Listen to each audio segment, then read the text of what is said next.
Hello children, I hope you all are well and safe at home. This is Vimlesh Sharma from Shiv Jyoti Educational Group, Kota. आज हम हिंदी व्याकरण पाठ्य पुस्तक कनक का पाठ 5 शब्द भंडार और पाठ 12 कारक का दौरान करने जा रहे हैं। सबसे पहले हम पाठ 5 शब्द भंडार का दौरान करेंगे। अपनी पाठ्य पुस्तक का पेज नंबर 27 ओपन करें। सबसे पहले हम पर्यायवाची शब्द का दौरान शुरू करते हैं। पर्यायवाची शब्द क्या है? पर्यायवाची शब्द हैं समान अर्थ देने वाले पर्यायवाची शब्द होते हैं।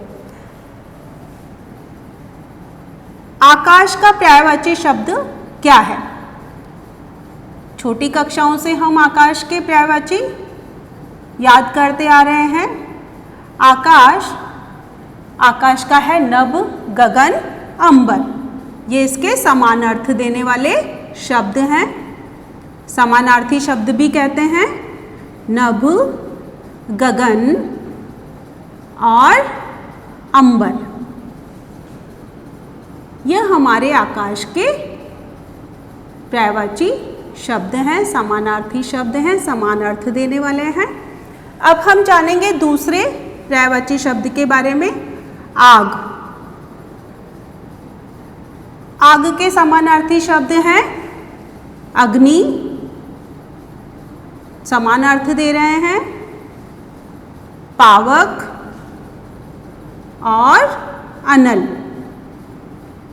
पावक और अनल। अगला हमारा शब्द होगा कमल। कमल क्या है? एक फूल है। इसके पर्यायवाची, इसके समान अर्थ देने वाले शब्द कौन से हैं कमल का?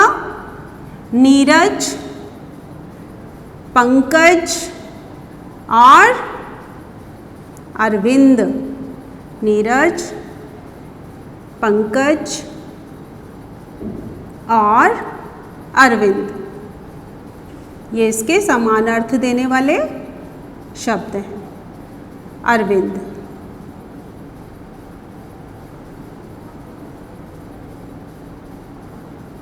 अब हमारा अगला शब्द है अनिल। इसका होगा हवा, समीर और पवन। ये इसके समान अर्थ देने वाले हैं। हवा, पवन और समीर। तो यहाँ पे हम पवन लिख देते हैं, जो कि किसके हैं? अनिल के पर्यायवाची शब्द हैं। विलोम शब्द के बारे में, विलोम शब्द का दोहरान करेंगे। विलोम शब्द का अर्थ है विपरीत अर्थ देने वाले शब्द, उल्टा अर्थ देने वाले शब्द। तो हम लेते हैं अमृत। अमृत का क्या होगा? विपरीत अर्थ विष। अमृत का विलोम शब्द क्या होगा? विष। और दूसरा हमारा शब्द है अनुराग। अनुराग का क्या होगा विलोम शब्द? विराग। विराग। हमारा अगला शब्द है अनुकूल। उसका क्या होगा विलोम शब्द? सोच के रखें। प्रतिकूल। अनुकूल का क्या होगा? प्रतिकूल। प्रतिकूल। हमारा अगला होगा शब्द आय।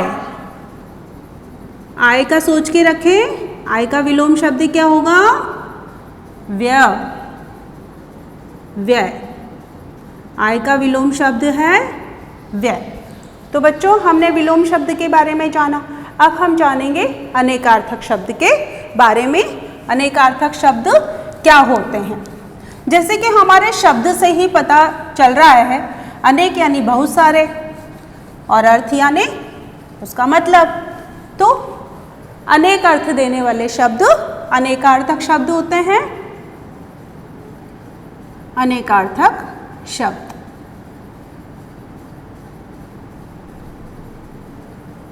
अनेक अर्थ देने वाले। जब भी हम इनका वाक्य में प्रयोग करते हैं तो अलग अलग जगह पर अलग अलग तरह से प्रयोग किया जाता है। हम इसका एक शब्द ले लेते हैं, जैसे कनक। कनक सोना भी होता है और कनक क्या होता है, धतूरा भी होता है। कनक सोना जो होता है उसको भी हम कहते हैं कनक, और एक धतूरा जो हम शिव जी की चढ़ाते हैं, धतूरा। धतूरा तो यह इसके अनेकार्थक शब्द हैं। दूसरा हम ले लेते हैं अक्षर। अक्षर शब्द से आपको पता चल रहा होगा, हमने हिंदी व्याकरण के शब्द विचार, वर्ण विचार में हमने इसके बारे में पढ़ा है। तो वर्ण, अक्षर को हम क्या कहते हैं, वर्ण भी कहते हैं, और इसको ब्रह्मा भी कहते हैं।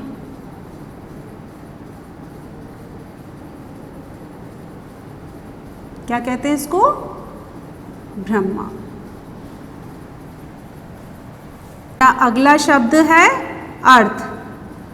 अर्थ शब्द सुनते ही आपको याद आ रहा होगा कि इसका एक मतलब क्या होता है। तो अर्थ का होता है मतलब, और एक अर्थ, एक दूसरा शब्द होगा इसका धन। हम धन को भी अर्थ कहते हैं। तो बच्चों, हमने जाना अनेकार्थक शब्द के बारे में। अब हम जानेंगे पाठ 12 कारक के बारे में कि कारक क्या होते हैं। तो सबसे पहले हमें कारक की परिभाषा को जानना होगा। पहले जब इसका अध्ययन किया था, इस पाठ का, तो हमने विस्तार से अध्ययन किया था। अब हम पाठ 12 कारक का दोहरान करेंगे। सबसे पहले जानेंगे इसकी परिभाषा के बारे में कि इसकी परिभाषा क्या है। इसकी परिभाषा है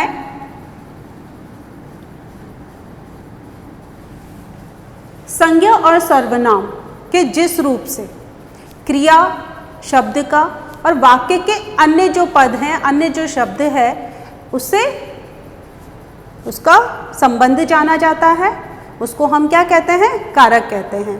परस्पर संबंधों के लिए जब हम किसी भी चिन्ह का प्रयोग करते हैं, वो हमारा कारक चिन्ह, परसर्ग, कारक विभक्ति कहलाता है।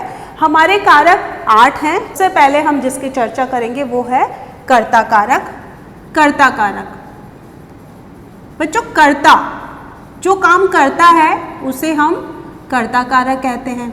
इसका जो विभक्ति चिन्ह होता है, इसका जो परसर्ग है, वो है कर्ता ने। तो जब भी हम वाक्य में ने देखते हैं तो वो क्या होता है, कर्ता कारक। इसका हम यहाँ पर एक उदाहरण ले लेते हैं। इसका उदाहरण है, यहाँ पर हम जो लेने वाले हैं वो है दीपा ने निबंध लिखा। दीपा, दीपा यहाँ पर एक लड़की है, ने विभक्ति चिन्ह आ गया, निबंध लिख रही है वो, दीपा ने निबंध लिखा। दीपा ने निबंध लिखा। दीपा ने लिखा, तो यहाँ पर कर्ता कौन है, दीपा, और यहाँ पर ने विभक्ति चिन्ह है, तो हमारा कौन सा कारक होगा, कर्ता कारक। अब हम यहाँ पर दूसरा कारक ले लेते हैं, वो है हमारा कर्म कारक। कर्म कारक, यहाँ पर हम कर्ता का ने विभक्ति चिन्ह है, तो कर्म का होगा को। इसका विभक्ति चिन्ह क्या है, को। तो इसका यहाँ पर उदाहरण ले लेते हैं।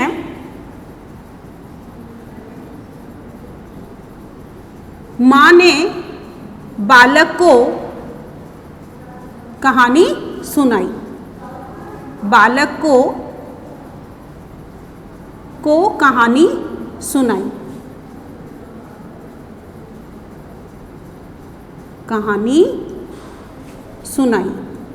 तो जो को विभक्ति है वो यहाँ पर हमें समझ में आ रही है। माँ ने बालक को कहानी सुनाई। किसको सुनाई? बालक को। जब हमने प्रश्न किया तो को निकल कर आता है, तो कर्म क्या किया? कहानी सुनाने का। किसको? बालक को। तो कर्म कारक का विभक्ति चिन्ह हमारा यहाँ पर आता है बालक को। अब हमारा अगला कारक है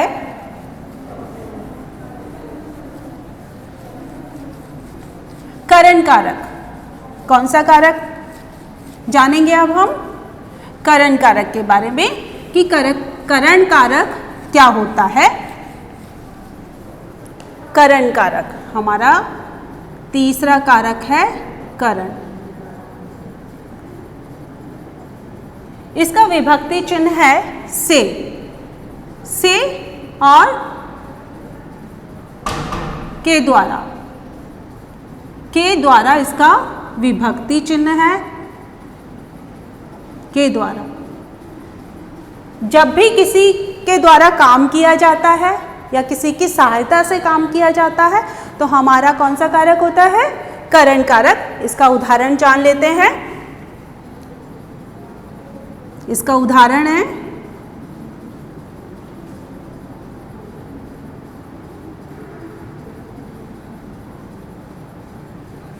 दर्जी ने, आप दर्जी जानते हैं,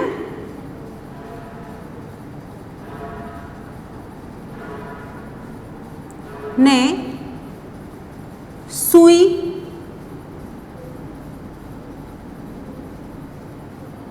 से कपड़े सिले। कपड़े सिले।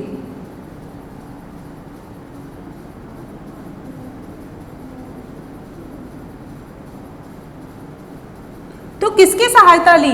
जब कपड़े सिले गए तो किसकी सहायता ली? सुई की। तो सहायता से, सुई की सहायता से कपड़े सिले। दर्जी ने सुई से कपड़े सिले या कपड़े सिलता है। तो सहायता सुई से ली गई है तो हमारा कारक होगा करण कारक। अगर हम यहाँ पर दूसरा इसका उदाहरण ले लेते हैं।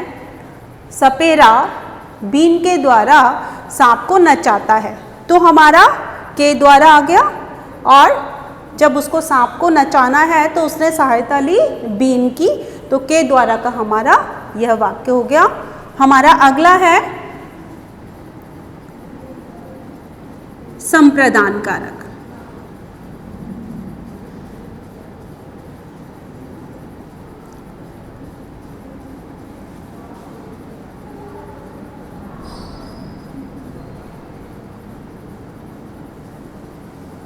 इसके जो विभक्ति चिन्ह हैं वो है के लिए और को। के लिए और को इसके विभक्ति चिन्ह हैं।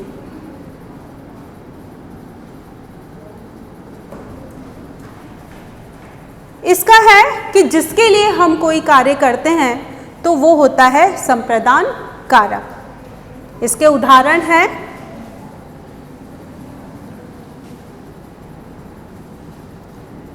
रोगी के लिए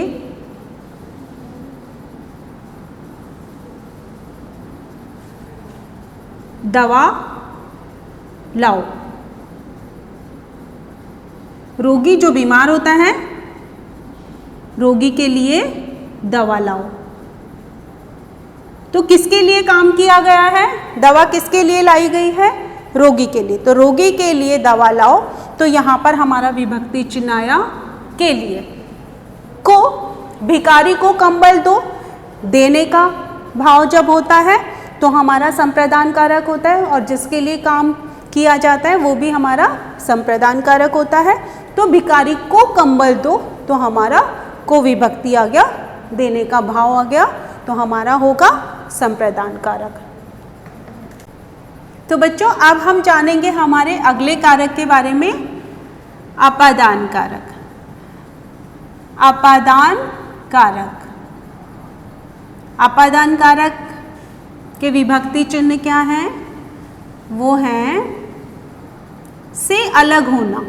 यहाँ पर से है, लेकिन अलग होने के भाव में इसका प्रयोग किया जाता है।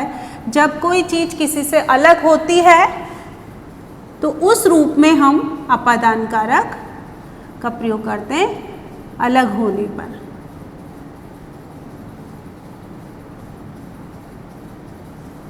जैसे हम एक उदाहरण ले लेते हैं,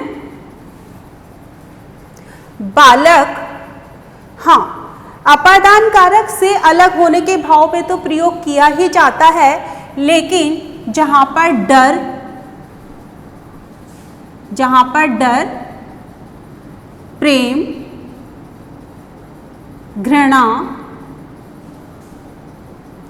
आदि के भाव में भी हम अपादान कारक जो है उसका प्रयोग करते हैं। इसका उदाहरण है, यहाँ पर हम इसका उदाहरण ले लेते हैं। बालक अंधेरे से डरता है। तो जो बच्चा है, बालक अंधेरे से डरता है। तो यहाँ पर डर का भाव प्रदर्शित हो रहा है, बालक अंधेरे से डरता है।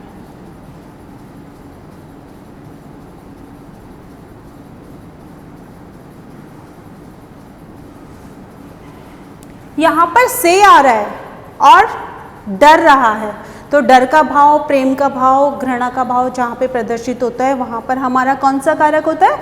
अपादान कारक। तो यहाँ पर जो से है वो डर वाला भाव प्रदर्शित कर रहा है, तो हमारा कारक होगा अपादान कारक। इसका हम दूसरा उदाहरण ले लेते हैं। अलग होने के भाव में पेड़ से पत्ते गिरते हैं, जो पत्ते हैं वो पेड़ से गिरकर अलग हो गए हैं, तो वहाँ पर भी से का प्रयोग हो रहा है, लेकिन अलग होने का भाव है, तो हमारा कौन सा कारक होगा? अपादान कारक। हमारा अगला है संबंध कारक। उसके विभक्ति चिन्ह है का, के और की। इसके उदाहरण है, मेरे विद्यालय के सामने पीपल का पेड़ है। तो के सामने जो विद्यालय और पीपल का पेड़ का संबंध बताया गया है, उसमें के विभक्ति आई है, तो हमारा होगा संबंध कारक। इसी तरह से हम दूसरा उदाहरण भी ले लेते हैं। मेरे घर के सामने मंदिर है, वहाँ पर भी किया आ गया, तो संबंध बता दिया मंदिर और घर का, तो कौन सा कारक हुआ? संबंध कारक। हमारा अगला कारक है अधिकरण कारक, जिसके कारक चिन्ह हैं में और पर। इसके उदाहरण हैं, तोता पेड़ पर बैठा है। तो पर जो है वो विभक्ति चिन्ह है, परसर्ग है, वाक्य में हमारे पर आया है, तो अधिकरण कारक हुआ। अधिकरण कारक में स्थान, समय और आधार के बारे में जाना जाता है। जहाँ पर समय स्थान के बारे में बताया जाता है वहाँ पर अधिकरण कारक आते हैं। तो हमारा उदाहरण तोता पेड़ पर बैठा है। दूसरा उदाहरण है, मोहन परीक्षा में सफल हुआ या परीक्षा में प्रथम आया, तो हमारा अधिकरण कारक होगा। दूसरा हमारा जो अंतिम और लास्ट जो हमारा कारक है वो है संबोधन कारक, जिसके चिन्ह होते हैं हे, ओ, अरे। जब भी हम इनका प्रयोग करते हैं तो विस्मय आदि बोधक चिन्ह लगाना जरूरी होता है। हम इसके उदाहरण ले लेते हैं। इसके उदाहरण कौन से हैं?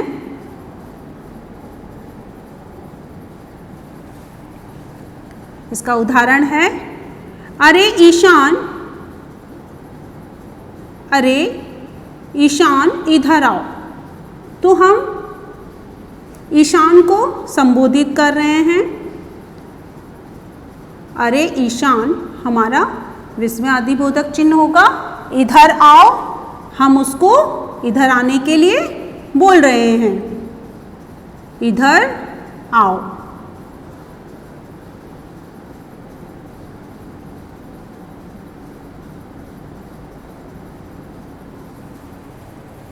जब हम इसका संबोधन कारक से जब हम किसी को पुकारते हैं तो ये विभक्ति चिन्ह होते हैं, और जब हम इसका प्रयोग वाक्य में करते हैं तो विस्मय आदि बोधक चिन्ह का प्रयोग किया जाता है। तो अरे ईशान इधर आओ हमारा वाक्य है। हम जो ईशान को संबोधित कर रहे हैं अरे कहकर, तो ये हमारा अरे जो है संबोधन कारक हुआ। उसी तरह से दूसरा उदाहरण मैं आपको मौखिक रूप से बता देती हूँ। हे भगवान, ये क्या हो गया? तो हे भगवान, हम भगवान को पुकार रहे हैं, तो वहाँ पर हम हे भगवान के बाद इसमें आदि बोधक चिन्ह लगाएंगे। ये क्या हो गया? तो बच्चों, हमने जाना कारक के बारे में। आज हमने कारक जो हैं उसका दोहरान किया। मुझे आशा है आपको बहुत अच्छे से समझ में आ गया होगा। आप अपनी तरफ से एक बार दोहरान अवश्य करें। धन्यवाद।